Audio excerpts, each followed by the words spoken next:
Time now for Rocky Jordan.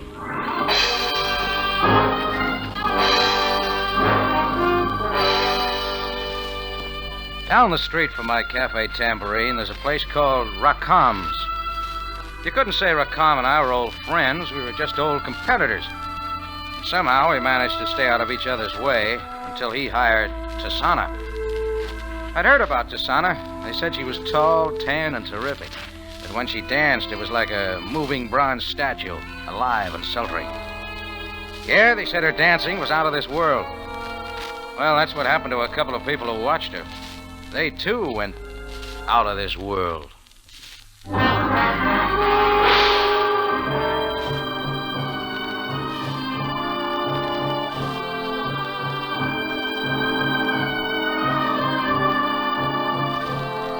Again, we bring you a story of adventure with a man named Rocky Jordan, proprietor of the Cafe Tambourine in Cairo. Cairo, gateway to the ancient East, where modern life unfolds against the backdrop of antiquity. Tonight's story, Count Me Out.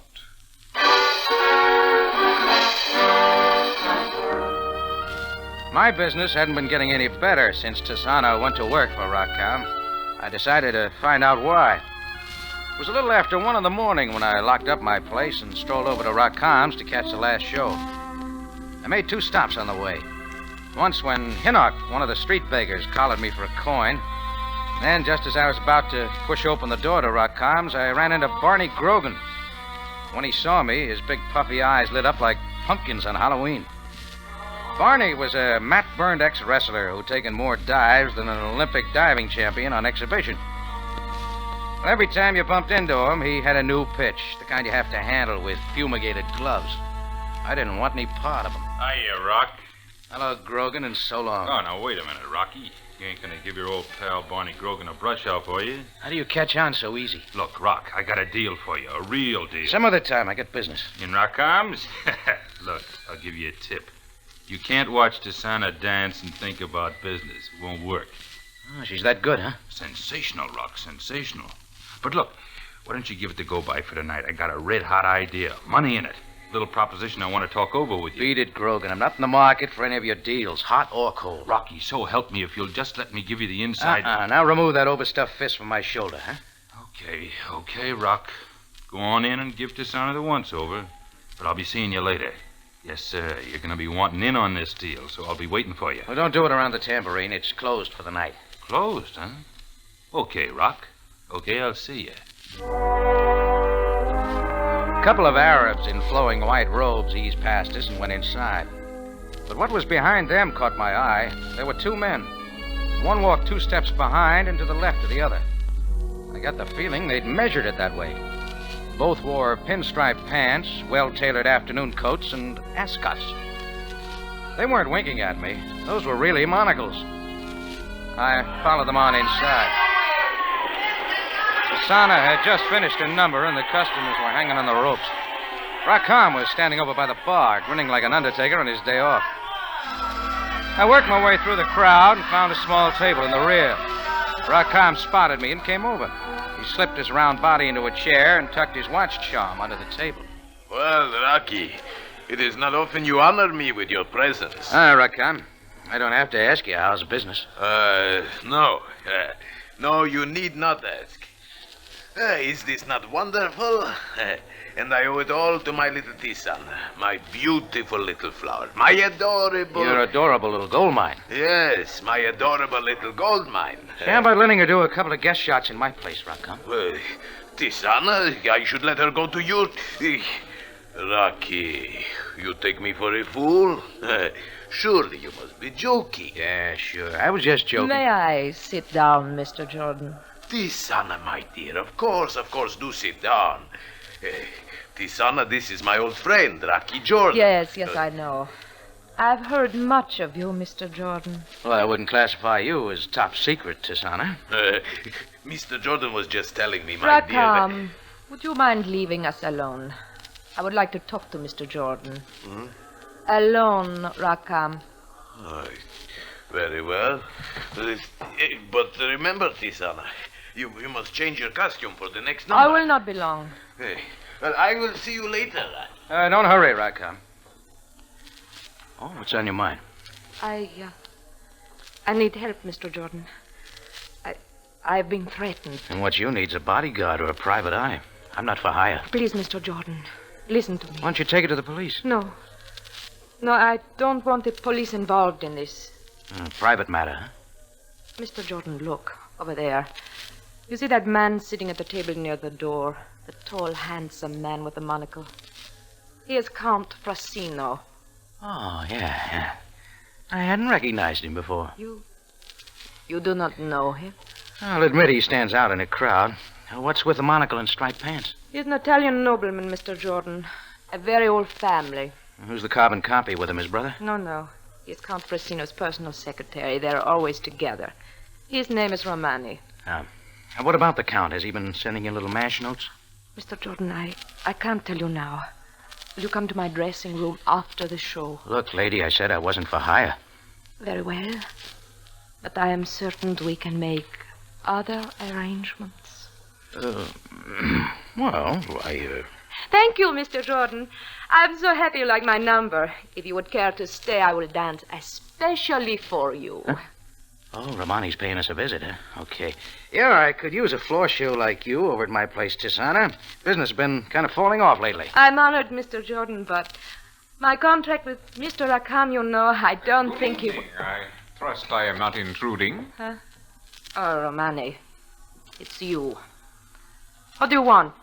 Are you not going to ask me to join you? No. I wish you'd go away. No, really.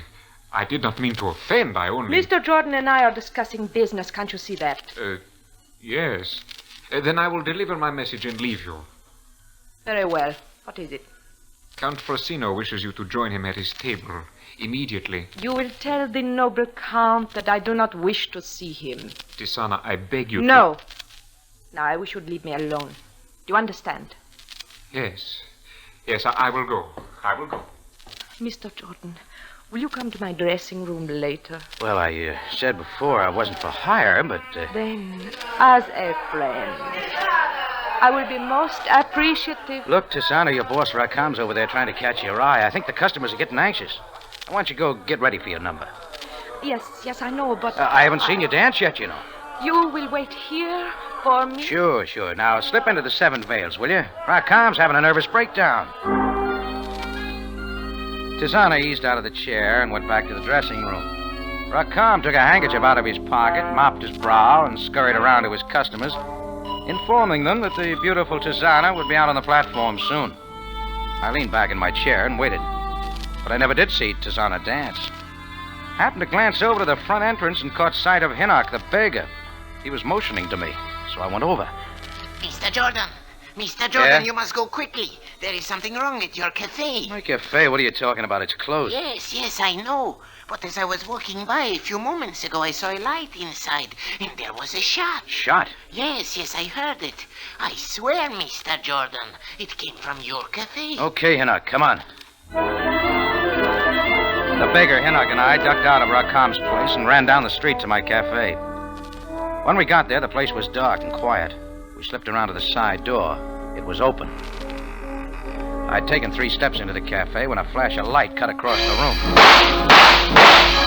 Hinnock and I hit the floor together, and then someone ran past us. A second or two later, I heard the back door slam.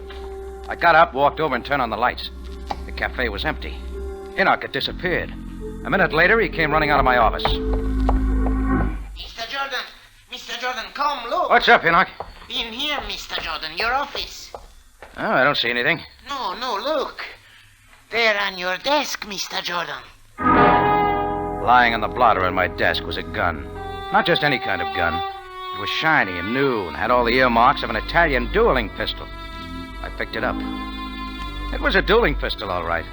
Hollow, made out of tin. The kind of a gun that would make a great duel between 6-year-olds. Mr. Jordan, it is a child's toy. Stick around, Hinnock. I got places to go. But Mr. Jordan... I said stick around. I raced back out into the alley. It was dark and deserted. I whirled around at the sound, then I saw him at the end of the alley. He stumbled as he passed under the street lamp. I went after him. When I got to the corner, he was gone. I moved on down the alley till I came to a half-open door. There was a light inside. It was the rear entrance to Rakam's place. I pushed it open and went in. I followed the red splotches on the floor to the far end of the corridor, where there was a door with a battered silver star nailed to it. Tisana's dressing room. Sprawled on the floor in a pool of blood was the muscle-bound wrestler Barney Grogan. Both shoulders were touching the floor. He'd lost his last decision to a bullet.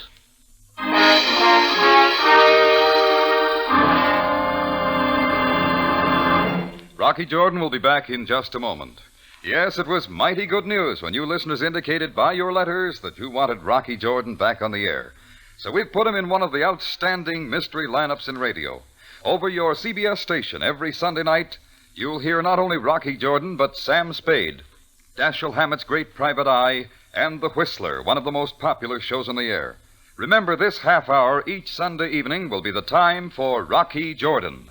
Now, back to tonight's story, Count Me Out.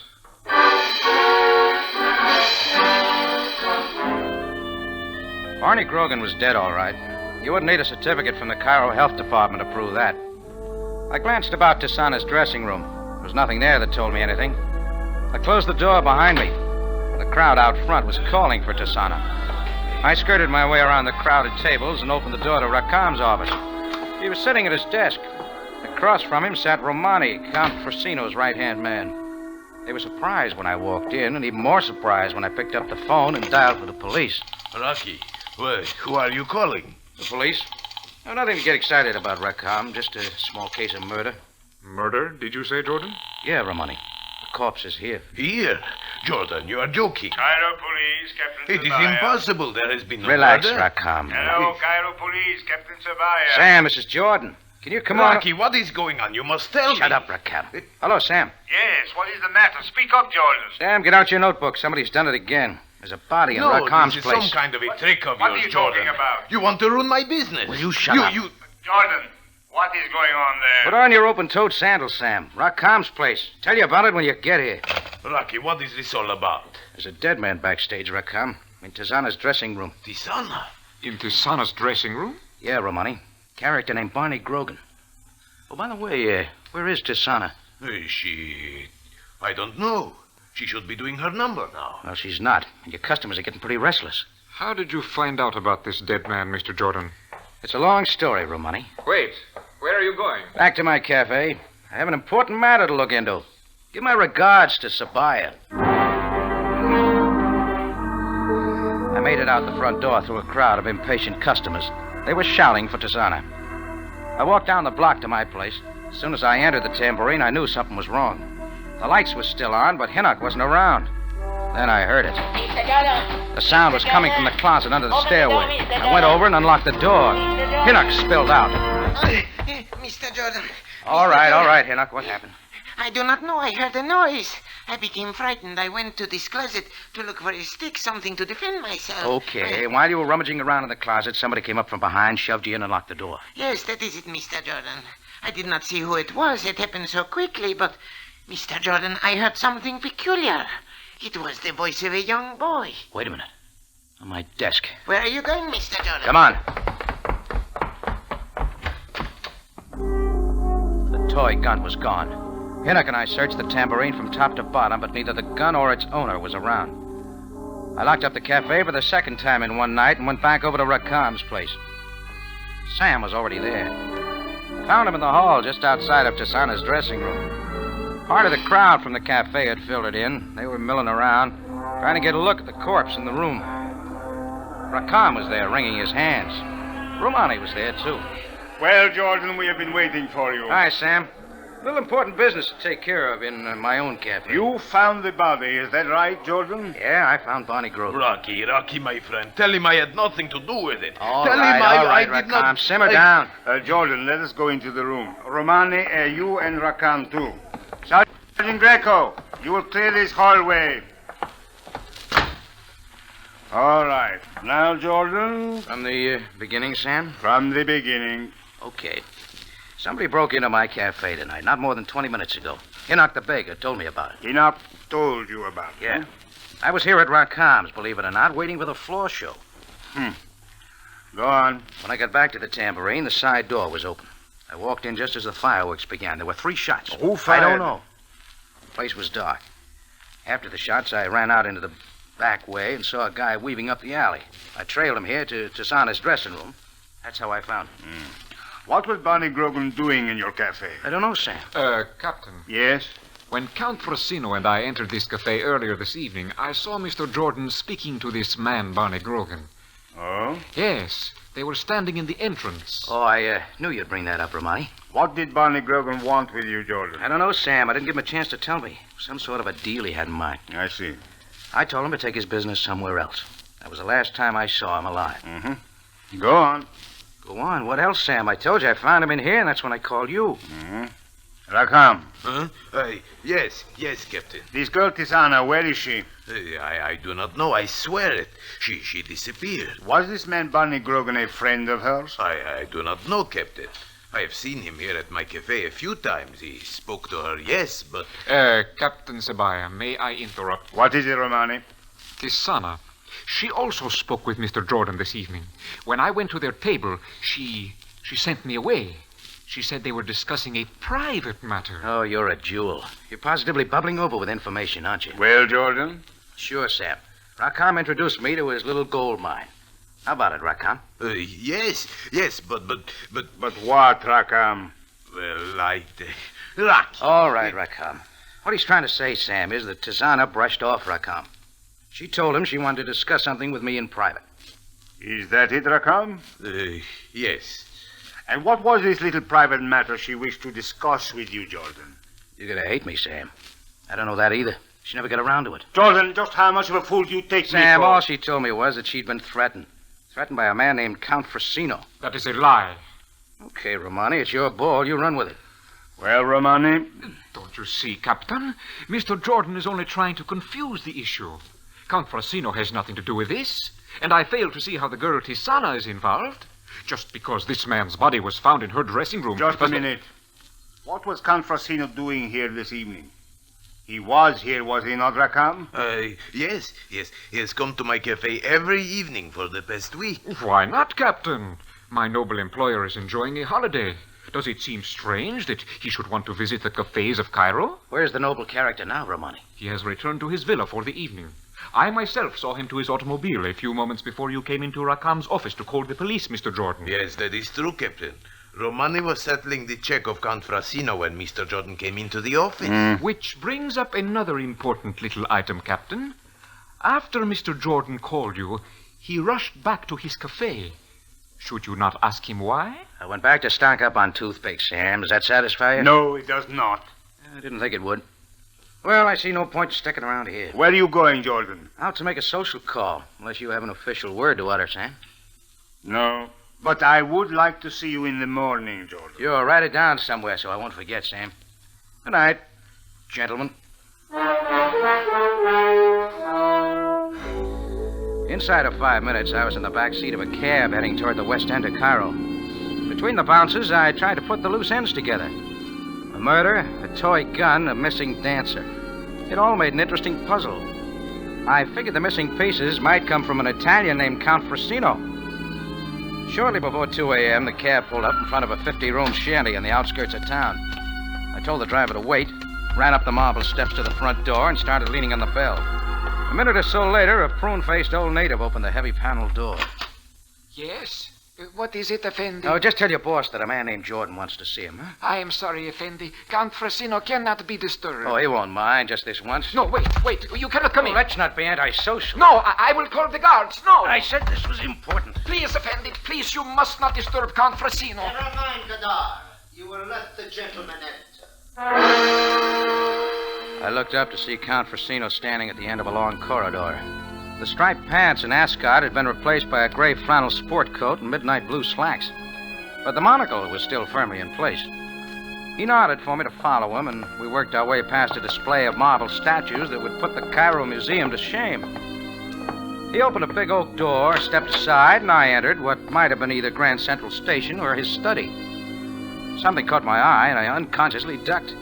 Towering above me in the center of the room was the statue to end all statues. It must have been 14 feet high. A marble woman, her arms outstretched. It occurred to me she'd make a good hat rack. Count Frosino closed the door. So, Mr. Jordan, this is indeed a pleasure. Do sit down, won't you? Thank you. I don't like to barge in this way, Yes, I know. You wish to speak with me, is that not correct? Yeah, I'm looking for a few answers. Answers? Oh, yes, I understand. Proceed, Mr. Jordan. It's about Tisana. Dishonored, Mr. Jordan? Yeah, I don't suppose you know an ex-wrestler named Barney Grogan was found dead in a dressing room a little while ago. Dead? In Tisana's dressing room? Uh-huh. How... how did this happen? I thought maybe you might be able to tell me. I? No, but how should I know that? You've been around Tisana's place quite a bit lately, haven't you? Yes. Well, yes, To see but... Tisana? Yes. She gave me the idea she'd been threatened by you. Threatened by me? Oh, no, there must be a mistake. Why should I threaten her? I love her, Mr. Jordan. I love my wife very much. Your wife? You did not know, Mr. Jordan? Yes. Tisana is my wife. I'd better fall back and regroup right here. That I didn't know, Frosino. Tisana and I were married several years ago in Italy. I'm afraid that life there was... Well, perhaps she was homesick for Egypt. There was also a misunderstanding. So she left you and came here to Cairo? Yes, that is right. I'm willing to admit that the misunderstanding was perhaps my fault. I listened to the wrong people. Now I have bought this home in Cairo to be near her. Now you want to patch it up, huh? Yes. And I want my son back. Your son? When Tisana left me, she took our child. Wait a minute. How old is he? He's only 6 years old. But you see, he is my firstborn and only son. He is to be my successor and heir. He's the only one who can carry on our family name. So you see, this is most important, Mr. Jordan. Count, I think we can do business. Business? About finding your son. You know where he is. Well, suppose I put it this way. Suppose I say... Frosino pitched forward, bounced against his desk, fell into the broken glass on the floor. I raced out to the terrace. It was deserted, and the lawn looked peaceful and quiet. I went back inside and bent over the unconscious form of Count Frosino. He was still breathing. Then the whole door banged open, and the prune-faced native rushed in, followed by a couple of Frosino's guards. From the looks on their faces, I could see they wouldn't wait for explanations. I flipped the table into them as they rushed me and ducked out into the terrace. I just crossed the lawn and reached the shadows along a row of trees when the guards opened up from the terrace. In the street, my cabbie had heard the shots, and he started to get his hack moving. As he went past me, I jumped on the running board, and we roared around the corner and headed back to Cairo.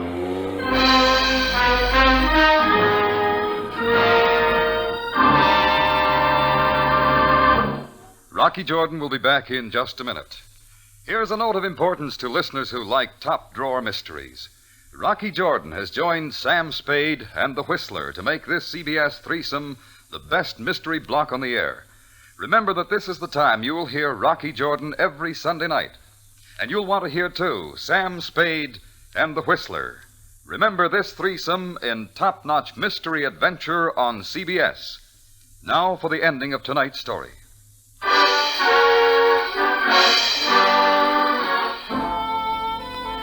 It was like Tisana's dance routine.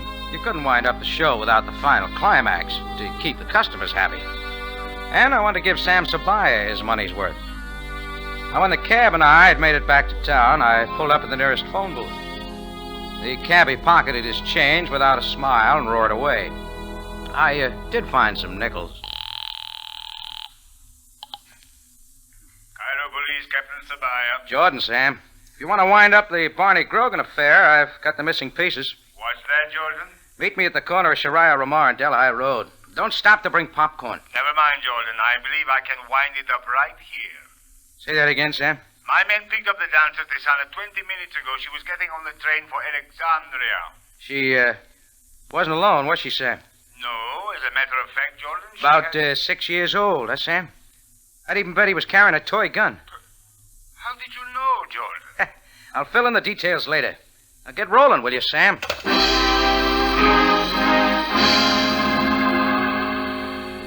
Sam got rolling. In less than 10 minutes, we were easing down the alley back at the Tambourine. I brought him up to date on the affair, but I could see he still wasn't too sold on it. So this Barney Grogan kidnapped the child? Isn't that what Tisana rather, told you? Yes, but... Works out that way, Sam. He was going to sell out to the highest bidder. He knew how much the Count wanted the boy, too. Tisana could have shot Grogan in your cafe, But she Jordan. didn't, Sam. That's why Grogan staggered back to Tisana's dressing room.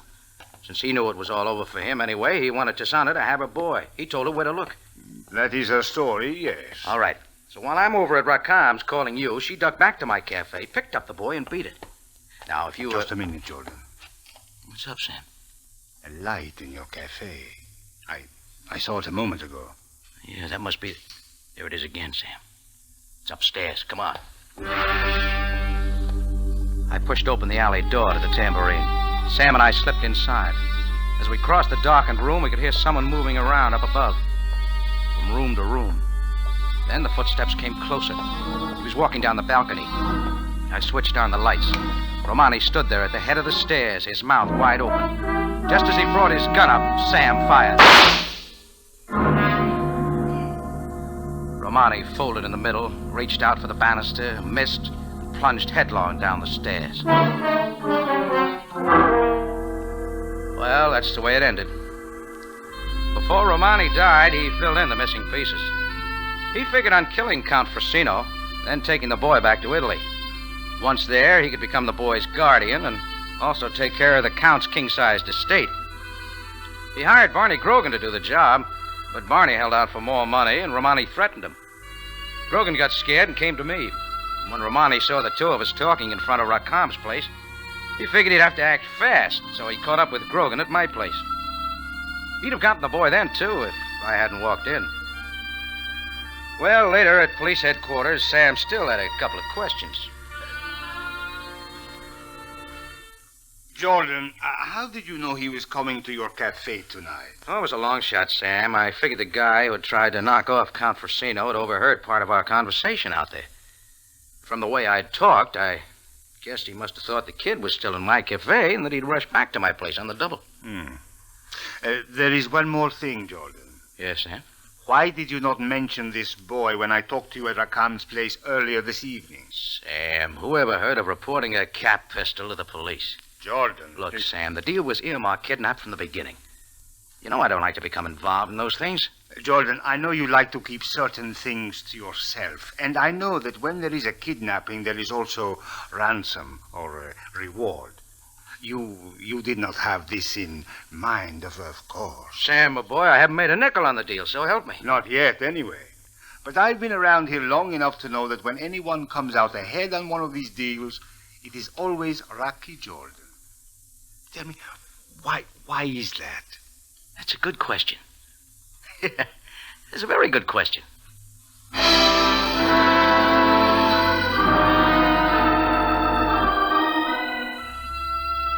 I dropped around to the hospital the next morning to see how Count Frasino was getting along. He was going to make it okay. Tisana was there, holding his hand and smiling. The Count was very appreciative of what I'd done, just as Sam figured he would be. Yeah, it was a sizable reward. I am now the only cafe owner in Cairo with a 14-foot marble statue of a woman with her arms outstretched. And I was right, too. She does make a good hat rack.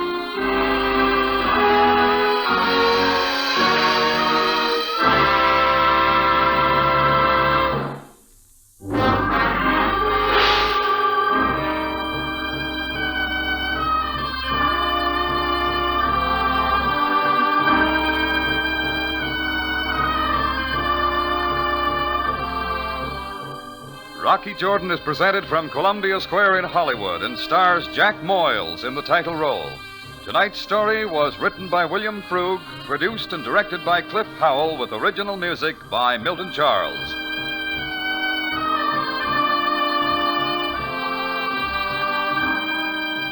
This is CBS, the Columbia Broadcasting System.